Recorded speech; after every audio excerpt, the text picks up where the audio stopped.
इस महत्वपूर्ण नगरी में मैं आज आदरणीय प्रधानमंत्री जी का हृदय से स्वागत करता हूं, अभिनंदन करता हूं। बहनों और भाइयों, लोकसभा चुनाव के पहले चरण का चुनाव संपन्न हुआ। 102 लोकसभा सीटों पर पूरे देश के अंदर जिस प्रकार का एक उत्साह और उमंग जनता जनार्दन के मन में प्रधानमंत्री मोदी जी के 10 वर्ष के कार्यों को ध्यान में रख करके जनता जनार्दन का जो आशीर्वाद प्राप्त हो रहा है, हम कह सकते हैं उत्तर प्रदेश के प्रथम चरण की 8 लोकसभा सीटों पर विपक्षी दलों की कोई खाता नहीं खुलने जा रहा है और दूसरे तीसरे चरण के लिए भी उसी बात का आह्वान करने के लिए आज एक बार फिर से आदरणीय प्रधानमंत्री जी का मार्गदर्शन अलीगढ़ और हाथरस की जनता जनार्दन को प्राप्त होने जा रहा है। बहनों और भाइयों, विकास और विरासत और गरीब कल्याण की जिन योजनाओं को पिछले 10 वर्ष के अंदर इस देश ने मूर्त रूप लेते हुए देखा है, वह अभूतपूर्व है, अभिनंदनीय है और भारत को विकसित भारत के रूप में स्थापित करने के लिए एक महत्वपूर्ण आधार स्तंभ के रूप में हम सबको प्राप्त हुआ है। इस सब के प्रति कृतज्ञता ज्ञापित करने का एक अवसर लोकसभा चुनाव 2024 हम सबको प्राप्त हुआ है। मेरी आप सबसे अपील है, अलीगढ़ और हाथरस की जनता जनार्दन को तो प्रधानमंत्री जी ने वह सब कुछ दिया जो यहां की जनता जनार्दन की दशकों से मांग थी, दशकों से मांग थी। जो लोग कभी इस बात के लिए नहीं सोचते थे कि यहां पर भी इस प्रकार के कार्य हो पाएंगे, उन सभी लोगों की अपेक्षाओं पर खरा उतरते हुए याद करिए, महान स्वतंत्रता संग्राम सेनानी राजा महेंद्र प्रताप सिंह के नाम पर विश्वविद्यालय की स्थापना के लिए आदरणीय प्रधानमंत्री जी स्वयं आए थे। अब विश्वविद्यालय बनकर के तैयार होकर के सत्र भी प्रारंभ कर चुका है। डिफेंस कॉरिडोर इसी अलीगढ़ को प्राप्त हुआ है। और बहनों और भाइयों, आपने अयोध्या देखी होगी, रामनवमी के अंदर भगवान राम का सूर्य तिलक 500 वर्षों का इंतजार समाप्त करने और इस अद्भुत अलौकिक अवसर का आप सबको आनंद और गौरव प्रदान करने वाले आदरणीय प्रधानमंत्री जी हम सबके सामने हैं, पास से और वर्तमान में खड़े हैं।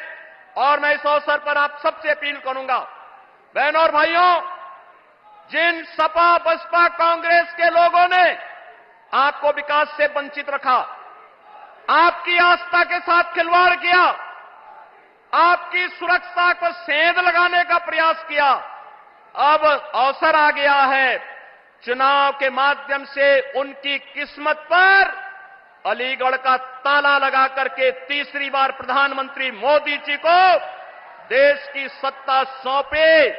भारत दुनिया की एक बड़ी ताकत बनेगा और दुनिया ताकत बनाने के लिए, आत्मनिर्भर भारत बनाने के लिए, विकसित भारत बनाने के लिए आदरणीय प्रधानमंत्री जी के साथ देश भर का जो स्वर जुड़ रहा है, उस स्वर के साथ हम भी उस स्वर के साथ अपना स्वर मिलाएंगे। वह स्वर है फिर एक बार, फिर एक बार, फिर एक बार, अब की बार, अब की बार। आप सभी लोग इस विश्वास के साथ आप सबसे अपील करूंगा, अलीगढ़ से भारतीय जनता पार्टी ने पुनः सतीश गौतम को अपना प्रत्याशी बनाकर के आपके बीच उतारा है और अनूप प्रधान हाथरस से भारतीय जनता पार्टी के प्रत्याशी के रूप में आपके बीच में है।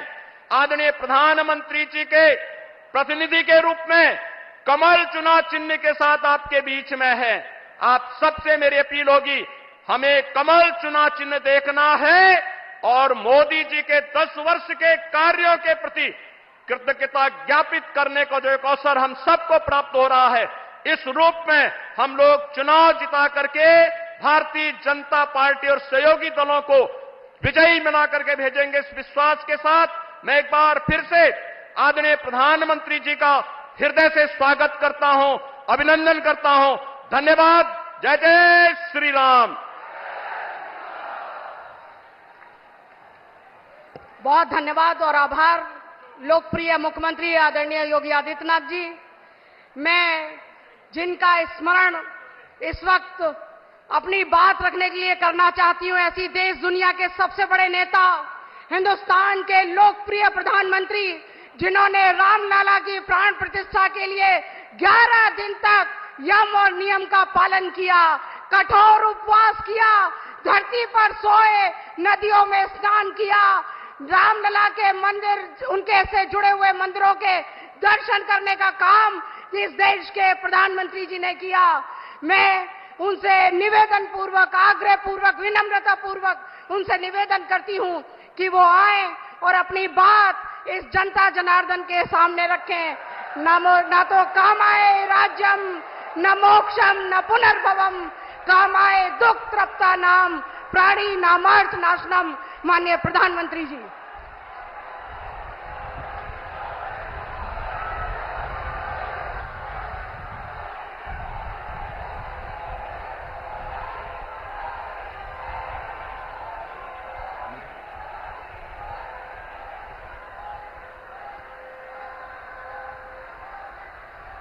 भारत माता की,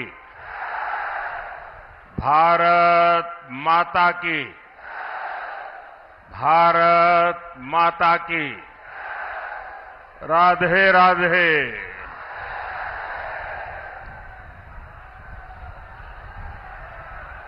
इसी मैदान में मुझे कई बार अलीगढ़ के लोगों से मिलने का अवसर मिलाया है। पिछली बार जब मैं अलीगढ़ आया था,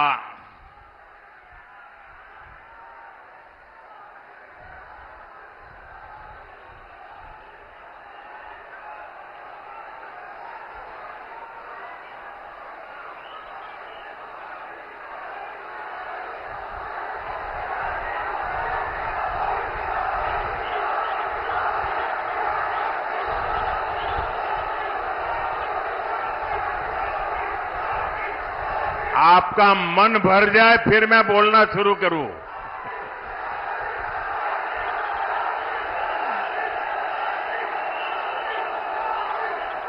अब आप इजाजत दें तो मैं बोलना शुरू करूं। अब आप इजाजत दें तो बोलना शुरू करूं। इजाजत है? हमारे लिए तो जनता जनार्दन ही भगवान है। आप इजाजत दें तो हम शुरू करेंगे। इजाजत है? राधे राधे।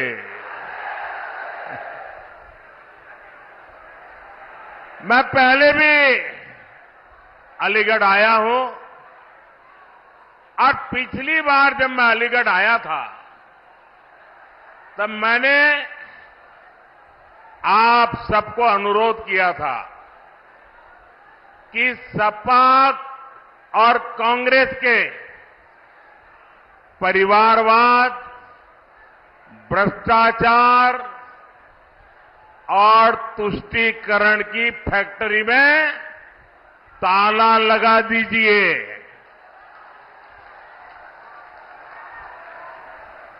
याद है ना?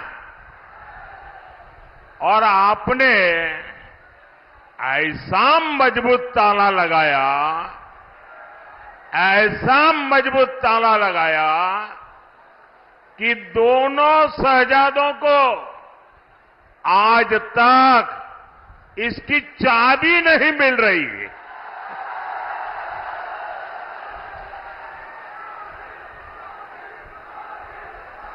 आज मैं अलीगढ़ की जनता को हाथरस के मेरे भाई बहनों को फिर एक बार प्रार्थना करने आया हूं, आपका आशीर्वाद लेने आया हूं। और मेरी आपसे प्रार्थना यह है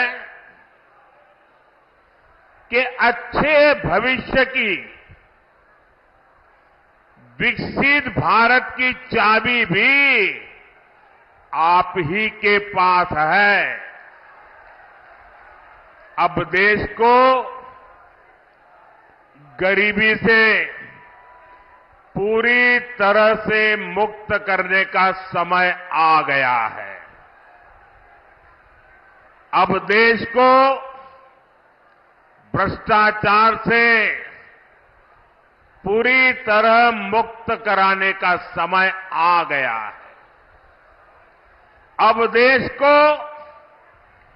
परिवारवादी राजनीति से मुक्त कराने का समय आ गया है। और इसके लिए जरूरी है फिर एक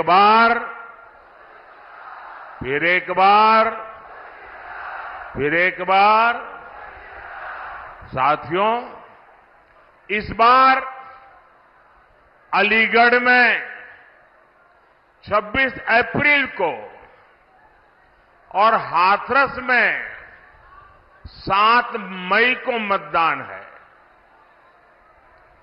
आपको अलीगढ़ से मेरे छोटे भाई सतीश गौतम जी को और हाथरस से मेरे अनन्य साथी अनूप वाल्मीकि जी को भारी मतों से जिताना।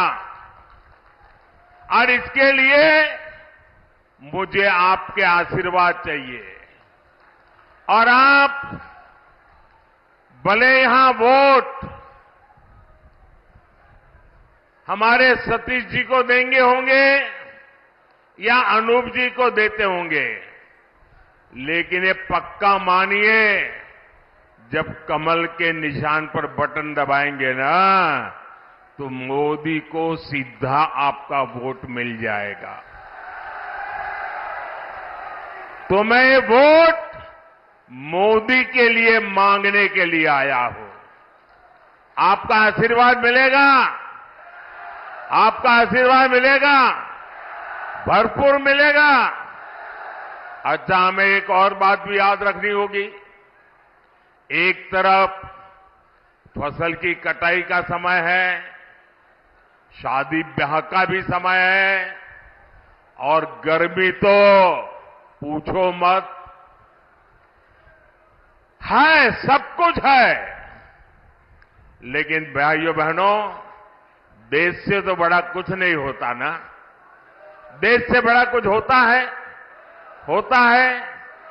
देश का इतना बड़ा महत्वपूर्ण चुनाव है, हमें सारे काम छोड़ करके वोट करना चाहिए कि नहीं करना चाहिए?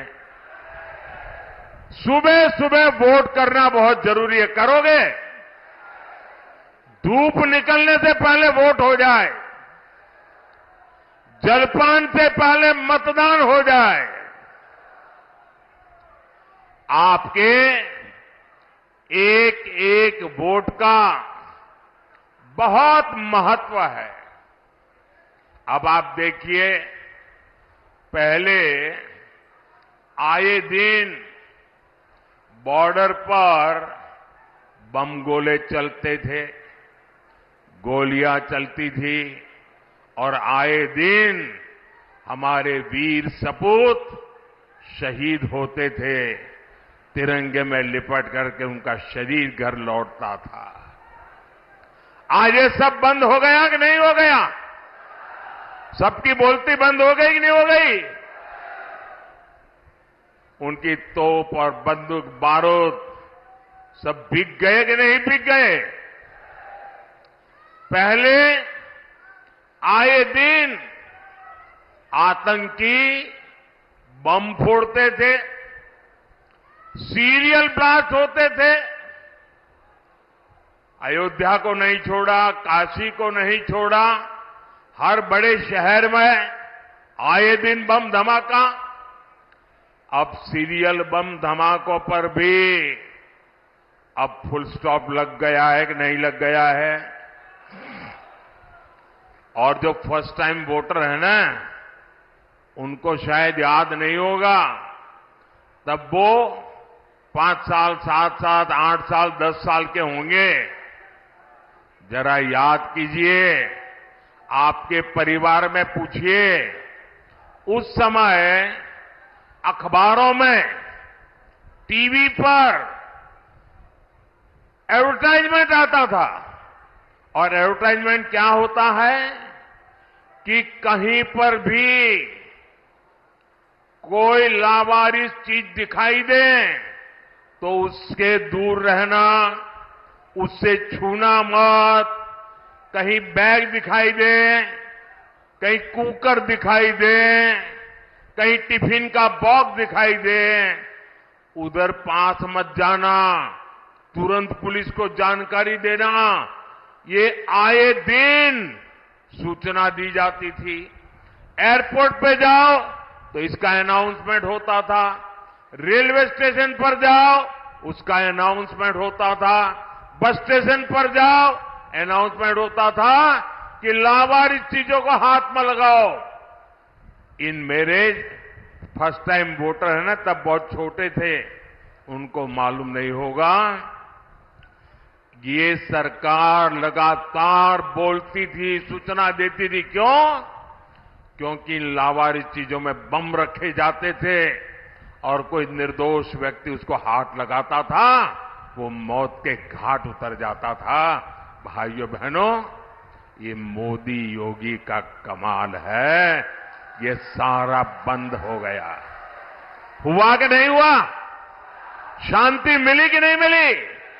और जब शांति मिलती है तो सुरक्षा मिलती है तो विकास होता है कि नहीं होता है?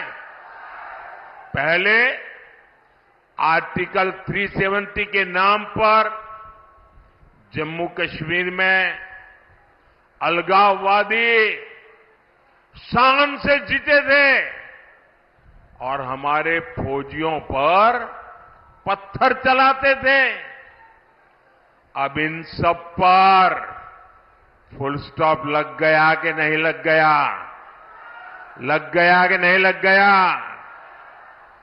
पहले अलीगढ़ में भी आए दिन कर्फ्यू लगता था।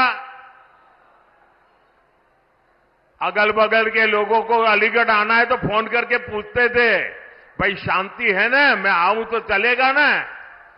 शादी की तारीख तय करनी हो तो पूछते थे, यार कहीं दंगा हो जाए, ऐसे इलाके में शादी नहीं करेंगे, कहीं और करेंगे। ये हाल था कि नहीं था? ये गया कि नहीं गया? ये योगी जी ने करके दिया है आपको। साथियों, दंगे, हत्या, गैंगवॉर, फिरौती, ये सब तो सपा सरकार का ट्रेडमार्क ही था। यही उनकी पहचान थी और उनकी राजनीति भी उसी से चलती थी। एक समय था जब हमारी बहन बेटियां घर से बाहर निकल नहीं पाती थी। योगी जी की सरकार में अपराधियों की हिम्मत नहीं है कि वो नागरिकों का अमन चैन बिगाड़े।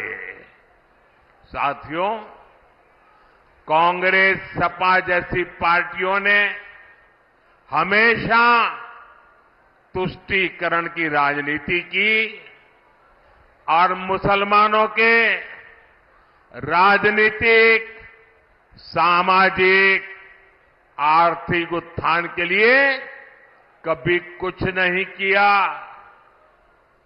और जब मैं पसमानदा मुसलमानों की मुसीबत की चर्चा करता हूं तो इनके बाल खड़े हो जाते हैं, क्योंकि ये ऊपर के लोगों ने मलाई खाई है और ये पसमानदा मुसलमानों को भी उसी हालत में जीने के लिए इन लोगों ने मजबूर कर दिया है। साथियों, इसी क्षेत्र में 3 तलाक से पीड़ित कितनी ही बेटियों का जीवन तबाह हो गया था। और सिर्फ बेटियों का नहीं, और 3 तलाक के कारण मुसीबत में आई उस बेटी, उसके पिता, भाई, परिवार सब परेशान हो जाते थे। अब मोदी ने 3 तलाक के खिलाफ कानून बनाकर उनका जीवन भी सुरक्षित किया है।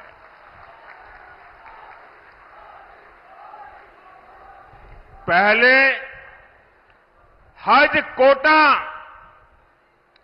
कम होने की वजह से कितनी मारामारी होती थी, उसमें भी रिश्वतखोरी चलती थी और ज्यादातर रसूखदार लोग ही हज जाने का मौका पाते थे। मैंने सऊदी अरब के क्राउन प्रिंस से आग्रह किया था कि हमारे भारत के मुसलमान भाई बहनों के लिए हज का कोटा बढ़ाएं।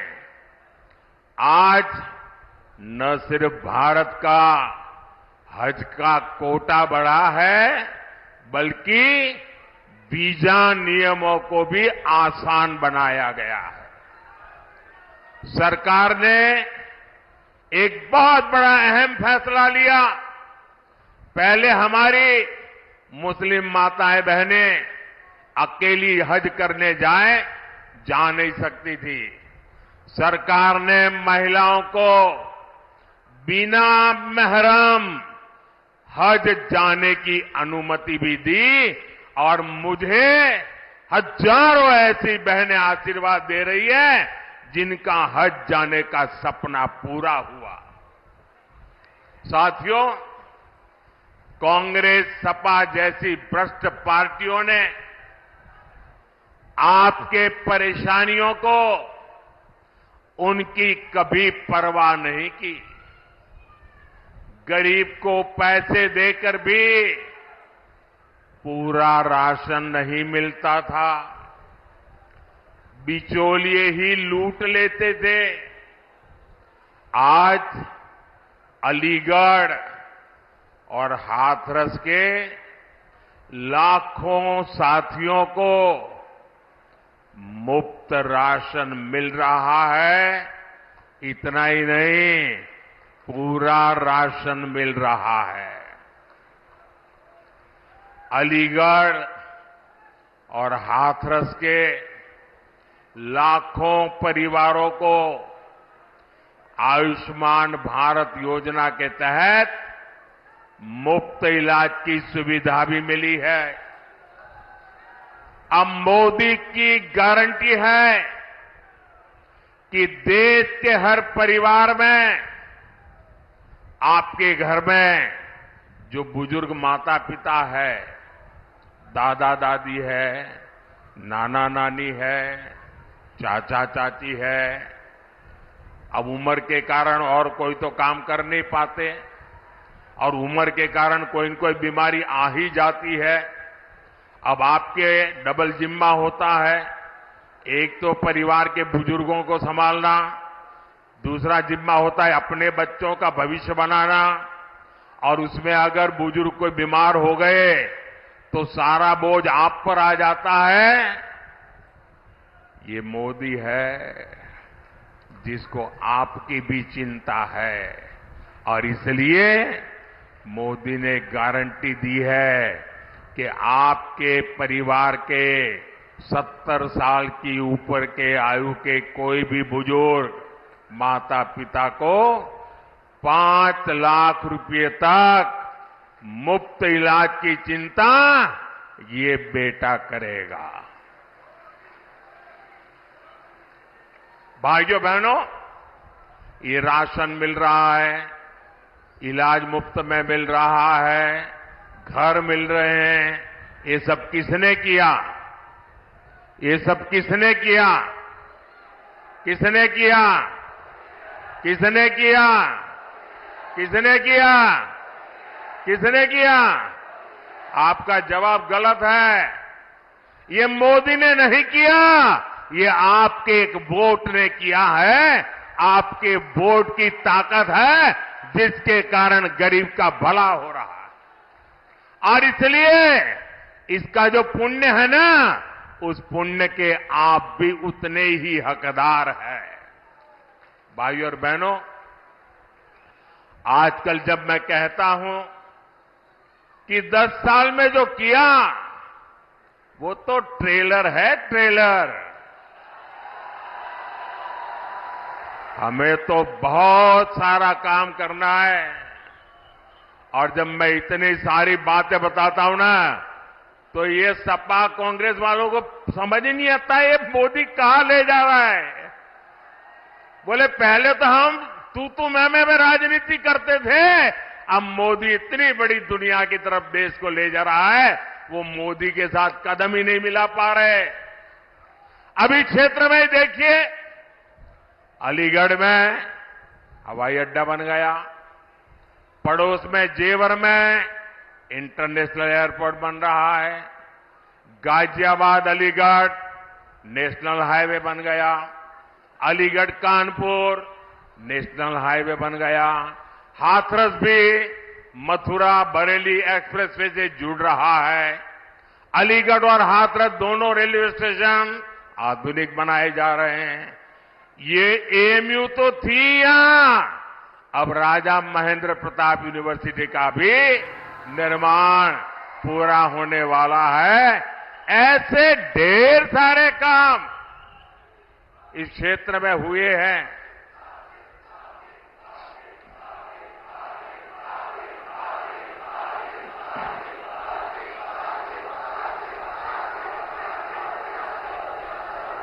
अब आप मुझे बताइए, इतने सारे काम हो जाए तो किसी को भी आराम करने का मन कर जाए कि न कर जाए? कर जाए कि न कर जाए? लेकिन ये मोदी है, आपके लिए जीता है, वो रुकना जानता नहीं है। और इसलिए क्योंकि मैंने तय किया है, आपका सपना ही मेरा संकल्प है। मेरा पल पल आपके नाम है। मेरा पल पल देश के नाम है। 24/7 फॉर 2047। न मोदी रुकने वाला है, न मोदी थकने वाला है, और न मोदी मौज करने के लिए पैदा हुआ है। मोदी मेहनत के लिए पैदा हुआ है। वो आपके भविष्य के लिए, आपके बच्चों के भविष्य के लिए मेहनत करने में कोई कमी नहीं रखूंगा। साथियों, ये इंडी गठबंधन वाले इतनी निराशा में डूबे लोग हैं कि भविष्य की ओर देखने के लिए हौसला ही नहीं रहा। ये कहते हैं कि मोदी विकसित भारत की बात क्यों करता है? ये कहते हैं मोदी भारत को तीसरी बड़ी आर्थिक ताकत बनाने की बात क्यों करता है? ये लोग अपने परिवार और सत्ता के लोभ के अलावा कुछ नहीं करते और जनता से छलावा करते रहते। साथियों, कांग्रेस और इंडी गठबंधन के एक और खतरनाक इरादे से मैं आज देश के लोगों को, अलीगढ़ के लोगों को आगाह कर रहा हूं। मैं देशवासियों को आगाह करना चाहता हूं। कांग्रेस और इंडी गठबंधन की नजर अब आपकी कमाई पर है, आपकी संपत्ति पर है।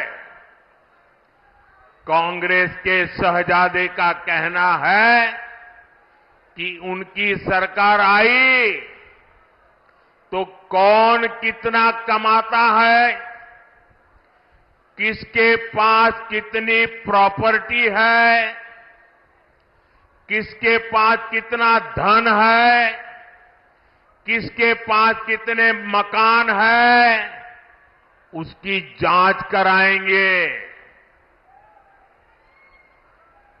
इतना ही नहीं, वो आगे कहते हैं कि ये जो संपत्ति है उनको सरकार अपने कब्जे में लेकर उसको सबको बांट देगी, ये कहते हैं। ये मैनिफेस्टो उनका कह रहा है। भाइयों बहनों, आप सोचिए, हमारी माताओं बहनों के पास सोना होता है। ये सोना अवसरों पर सिर्फ शरीर पर पहन करके प्रभाव पैदा करने के लिए नहीं होता है। हमारे देश में माताओं बहनों के पास जो सोना होता है, कितना ही कम क्यों न हो, वो स्त्री धन होता है, पवित्र माना जाता है, कानून भी उसकी रक्षा करता है। अब इनकी नजर कानून बदलकर हमारी माताओं बहनों की संपत्ति छीनने का भी खेल खेला जा रहा है। उनका मंगलसूत्र, उस पर उन लोगों की नजर है। माताओं बहनों का सोना चुराने का इरादा। इतना ही नहीं, वो सर्वे करना चाहते हैं कि जो नौकरी पेशा वर्ग है, जो कर्मचारी है, उन्होंने अपनी बच्चों की पढ़ाई के लिए, बच्चों की शादी के लिए जो एफडी की है, फिक्स डिपॉजिट की है, किसकी कितनी सैलरी और कितनी एफडी है, उसकी भी जांच होगी। किसके पास एक वाहन है, किसके पास 2 वाहन है, उसकी भी जांच होगी। यानी किसके पास कितनी जमीन है, उसकी भी जांच होगी। व्हीकल कितने हैं, उसकी जांच होगी। कांग्रेस इसका सर्वे कराएगी और फिर कांग्रेस कब्जा करेगी। सरकार के नाम पर कब्जा करके आपकी संपत्ति को छीन करके बांटने की बात कर रही है। कांग्रेस यहां तक जाएगी, अगर आपका गांव में पुराना पैतृक घर है, बच्चों के भविष्य के लिए आपने शहर में मानो छोटा फ्लैट ले लिया, और अगर पता चला कि आपका गांव में भी एक घर है, तो 2 में से 1 छीन लेंगे कि आपको 2 की जरूरत नहीं है, जिसको नहीं उसको दे देंगे। कांग्रेस के लोग कहेंगे कि आपके पास गांव में एक घर तो पहले से ही है। ये माओवादी सोच है, ये कम्युनिस्टों की सोच है। ऐसा करके कितने ही देशों को वो पहले बर्बाद कर चुके हैं। अब यही नीति ये कांग्रेस पार्टी और इंडिया अलायंस भारत में लागू करना चाहती है। आपकी मेहनत की कमाई, आपकी संपत्ति पर कांग्रेस अपना पंजा मारना चाहती है। आपका स्त्री धन लूटना चाहती है। माताओं बहनों का मंगलसूत्र अब सलामत नहीं रहेगा, ये कांग्रेस ने कहा है। इन परिवारवादी लोगों ने देश के लोगों को लूटकर अपना इतना साम्राज्य बना लिया है आज तक इन्होंने अपनी अकूट संपत्ति से देश के किसी गरीब को कुछ नहीं दिया। अब इनकी नजर देश के लोगों की संपत्ति पर पड़ गई है। साथियों, जनता के धन को लूटना, देश की संपत्ति को लूटने कांग्रेस अपना जन्मसिद्ध अधिकार समझती है। आपको याद होगा, देश आजाद हुआ तब से सेना की हर खरीद में घोटाले करने वाली कांग्रेस कभी भी यहां डिफेंस कॉरिडोर नहीं बनवा सकती। बीजेपी की वजह से अब हमारा यूपी आत्मनिर्भर भारत, आत्मनिर्भर सेना का बहुत बड़ा हब बनने जा रहा है। और जो लोग योगी जी की पहचान सिर्फ बुलडोजर से करते रहते हैं, मैं उनकी जरा आंखें खोलना चाहता हूं, उनकी आंखें खोलना चाहता हूं। उत्तर प्रदेश में आजादी के बाद जितना औद्योगिक विकास नहीं हुआ, वो अकेले योगी जी के कालखंड में हुआ है। वन डिस्ट्रिक्ट वन प्रोडक्ट का उनका मिशन आज पूरे देश में नई इज्जत बना रहा है। आपने सिर्फ बुलडोजर बुलडोजर की बातें कही, अगर विकास को नई ऊंचाइयों पर कोई ले गया है तो योगी जी की सरकार ले गई है। और काशी के सांसद के नाते, मैं उत्तर प्रदेश का सांसद हूं, ये मेरे भी माननीय मुख्यमंत्री है, मैं गर्व अनुभव करता हूं कि मेरे पास ऐसे साथी हैं।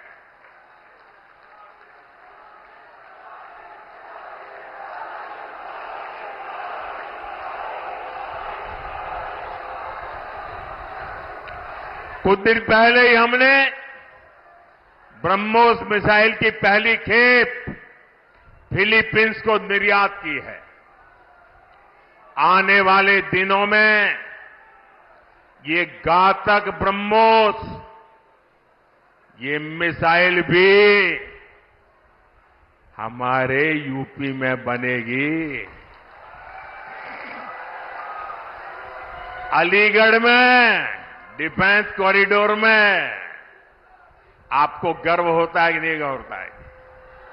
ब्रह्मोस मिसाइल बने यहां, कौन होगा जिसको गर्व नहीं होगा भाइयों? साथियों, डिफेंस कॉरिडोर के साथ ही इस क्षेत्र के पास डेडिकेटेड फ्रेट कॉरिडोर की भी ताकत है।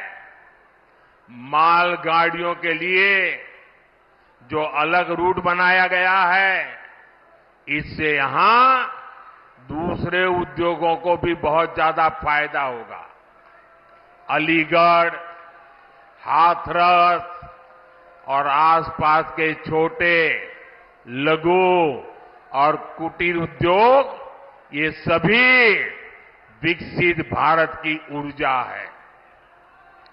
आपके काम को बढ़ावा मिले, इसलिए योगी जी की सरकार वन डिस्ट्रिक्ट वन प्रोडक्ट पर और अब पूरे देश में वन डिस्ट्रिक्ट वन प्रोडक्ट पर बल दिया जा रहा है। और अलीगढ़ के ताले हो, हाथरस की हिंग हो, मेटल उद्योग हो, गारमेंट उद्योग हो, गुलाल उद्योग हो, भाजपा सरकार हर उद्योग की ताकत बढ़ा रही है। यहां के लघु उद्योगों को मुद्रा योजना से भी बहुत मदद मिली है। मुद्रा योजना के तहत भी हम भाजपा ने 20 लाख रुपए तक का लोन देना तय किया। साथियों, इस क्षेत्र में हमारे विश्वकर्मा साथी भांति भांति के काम से जुड़े हैं। कोई मूर्तिकार है, कोई पॉटरी काम करता है, कोई कपड़ा सिलता है, कोई जूते बनाता है। ऐसे मेरे सभी परिवारों के लिए 13,000 करोड़ रुपए की विशेष पीएम विश्वकर्मा योजना बनाई गई है। साथियों, मोदी की हर गारंटी का सीधा लाभार्थी गरीब है। लाभार्थी मेरा गरीब को लाभ मिलता है। मेरा दलित भाई परिवार है, मेरा पिछड़ा भाई परिवार है, और इन गारंटियों का लाभ मध्यम वर्ग को भी होता है। फैक्ट्री वाले को, दुकान वाले को, मजदूर को, गाड़ी चलाने वाले को, सबको होता है। अब जैसे अलीगढ़ और हाथरस में गरीबों के 40,000 से ज्यादा पक्के घर बन चुके हैं। इन घरों को बनाने के लिए जो सामान लगता है वो तो यहां के कारखानों से, यहां की दुकानों से ही जाता है। यानी गरीब को घर मिला और बाकियों को उससे काम मिला। और अब तो मोदी ने 3 करोड़ नए घर बनाने की गारंटी दी है। और घर बनेगा तो सीमेंट लगेगा, ईंट लगेगी, टाइल भी लगेगी, दूसरा हार्डवेयर भी लगेगा। और इतना ही नहीं, जब झुग्गी झोपड़ी में रहता है तब ताला लगता है क्या? नहीं लगता ना। और घर मिल गया तो ताला लगेगा कि नहीं लगेगा? और ताला कहां से जाएगा? ताला अलीगढ़ से जाएगा। आप कल्पना कीजिए, कितने ही गरीबों का जीवन सुधरेगा, कितना कारोबार बढ़ेगा। भाइयों और बहनों, इस क्षेत्र को गंगा और यमुना दोनों का आशीर्वाद प्राप्त है। यहां खेती, किसानों को ताकत कैसे मिले, गन्ना किसानों की ताकत कैसे बढ़े, इसके लिए भाजपा लगातार काम कर रही है।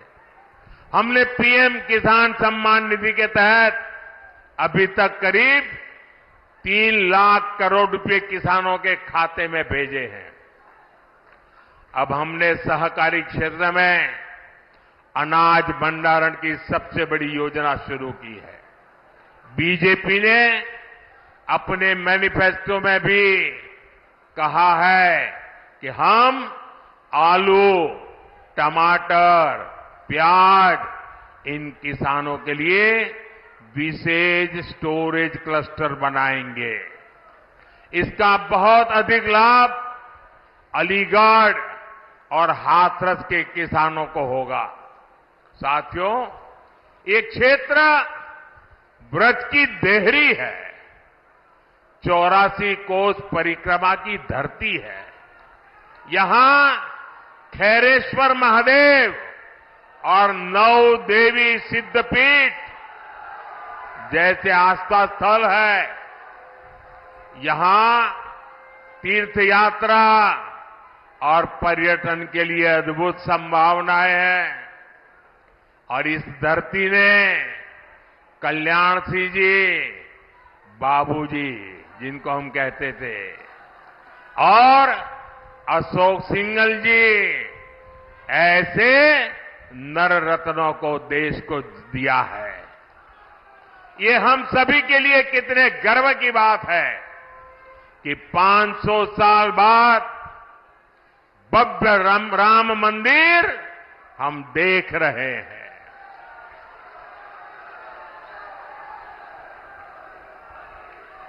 और जब भव्य राम मंदिर की बात आती है ना, तो उनकी नींद उड़ जाती है।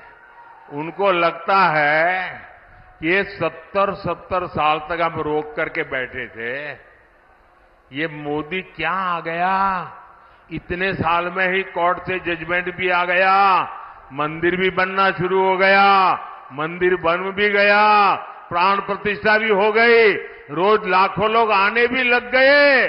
अब इनकी नींद उड़ गई है, मैं क्या करूं बताओ। और इसलिए इतने गुस्से में है, ये इतने गुस्से में है कि प्राण प्रतिष्ठा के निमंत्रण को ठुकरा दिया। कोई ऐसा करेगा क्या? करेगा क्या? मुझे जब प्राण प्रतिष्ठा का निमंत्रण देने आए थे ना, तो मैंने जूते निकाल करके उस निमंत्रण कार्ड को हाथ में लेकर के अपने सर पे लगाया था। मैं उसे मेरा भाग्य मानता था। भव्य राम मंदिर आज के भारत को विकसित होने का आशीर्वाद दे रहा है।